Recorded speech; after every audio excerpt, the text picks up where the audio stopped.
Mutton ಸಾರು ಮಾಡುವ ವಿಧಾನ. 1 kg ಮಟನ್, ಸ್ವಲ್ಪ ಉಪ್ಪು, ಸ್ವಲ್ಪ ಮಟನ್ ಮಸಾಲ ಪುಡಿ,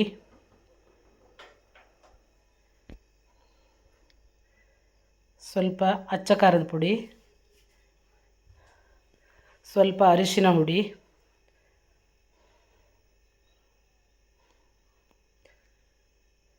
ಸ್ವಲ್ಪ ಆಯಿಲ್ ಹಾಕಿ ಮಿಕ್ಸ್ ಮಾಡಿ ಇಟ್ಕೊಳ್ಳುವ. ಸ್ವಲ್ಪ ತೆಂಗಿನಕಾಯಿ ತುರಿ, ಬ್ಯಾಡಗಿ ಮೆಣಸಿನ್ಕಾಯಿ, ಬೆಳ್ಳುಳ್ಳಿ, ಕಾಳುಮೆಣಸು, ಉದ್ದಿನಬೇಳೆ, ಅಜ್ವಾನ, ಕೊತ್ತಂಬರಿ ಬೀಜ, ಗೋಡಂಬಿ, ಈರುಳ್ಳಿ. ಸ್ವಲ್ಪ ಎಣ್ಣೆ ಹಾಕ್ಕೊಂಡು ಗೋಡಂಬಿನ ಫ್ರೈ ಮಾಡಿಕೊಳ್ಳುವ. ಗೋಡಂಬಿ ಫ್ರೈ ಆದಮೇಲೆ ಈರುಳ್ಳಿ ಹಾಕ್ಕೊಳ್ಳೋಣ.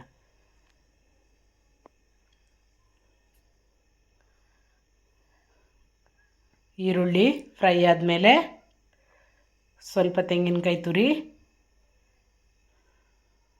ಹಾಕಿ ಸ್ವಲ್ಪ ಅರಿಶಿನ ಪುಡಿ ಹಾಕ್ಕೊಂಡು ಚೆನ್ನಾಗಿ ಹುರ್ಕೊಂಡು ಇಟ್ಕೊಂಡಿದ್ವಲ್ಲ ಮಸಾಲ, ಅದನ್ನು ಇದಕ್ಕೆ ಸೇರಿಸ್ಕೊಳ್ಳೋಣ. ಎಲ್ಲ ಡ್ರೈ ರೋಸ್ಟೇ ಮಾಡ್ಕೊಂಡಿದ್ದೀನಿ. ಇದನ್ನು ಚೆನ್ನಾಗಿ ಮಿಕ್ಸ್ ಮಾಡ್ಕೊಳ್ಳೋಣ. ಈರುಳ್ಳಿ, ಟೊಮೆಟೊ, ಗರಂ ಮಸಾಲ, ಶುಂಠಿ ಬೆಳ್ಳುಳ್ಳಿ ಪೇಸ್ಟ್, ಪುದೀನ, ಕೊತ್ತಂಬರಿ ಸೊಪ್ಪು ಮಸಾಲ ಹಾಕಿ ರೆಡಿ ಮಾಡು. ಸ್ವಲ್ಪ ಎಣ್ಣೆ ಹಾಕ್ಕೊಳ್ಳೋಣ. ಎಣ್ಣೆ ಹಾಕಿದ ಮೇಲೆ ಈರುಳ್ಳಿ ಹಾಕೋಣ. ಈರುಳ್ಳಿ ಹಾಕಿದ ಮೇಲೆ ಸ್ವಲ್ಪ ಬೆಳ್ಳುಳ್ಳಿ ಹಾಕ್ಕೊಳ್ಳೋಣ. ಆಮೇಲೆ ಟೊಮೆಟೊ, 1 ಟೊಮೆಟೊ ತೊಗೊಂಡಿದ್ದೀನಿ.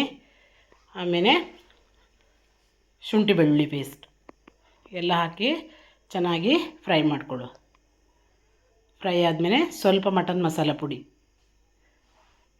ಒಂದು ಅರ್ಧ ಚಮಚ ಸಾಕು, ಹಾಕಿದ ಮೇಲೆ ಕಲಸಿ ಮಿಕ್ಸ್ ಮಾಡಿ ಇಟ್ಕೊಂಡಿದ್ವಲ್ಲ ಮಟನನ್ನು ಸೇರಿಸ್ಕೊಳ್ಳೋಣ.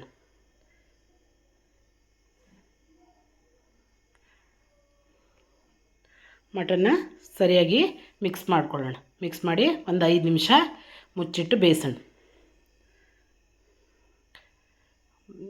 ಬೇಯಿಸಿದಾದ್ಮೇಲೆ 1 ಚಮಚ ತುಪ್ಪ ಹಾಕ್ಕೊಳ್ಳೋಣ. ರುಬ್ಬಿ ಇಟ್ಕೊಂಡಿದ್ವಲ್ಲ ಅದನ್ನು ಮಸಾಲನ ಸೇರಿಸ್ಕೊಳ್ಳೋಣ. ಮಸಾಲ ಸೇರಿಸಿದ ಮೇಲೆ ಸ್ವಲ್ಪ ಗಟ್ಟಿಯಾಗಿ ಇರಬೇಕು ಮಸಾಲೆ. ಚೆನ್ನಾಗಿ ಮಿಕ್ಸ್ ಮಾಡಿ ಸ್ವಲ್ಪ ಕೊತ್ತಂಬರಿ ಸೊಪ್ಪು, ಸ್ವಲ್ಪ ಪುದೀನ ಸೊಪ್ಪು ಹಾಕಿ ಮಿಕ್ಸ್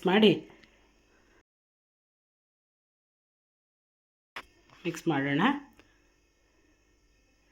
ಮಿಕ್ಸ್ ಆದಮೇಲೆ ಕುಕ್ಕರ್ನ ಮುಚ್ಚಳ ಮುಚ್ಚಿ 2 ವಿಸಿಲ್ ಕೂಗ್ಸೋಣ.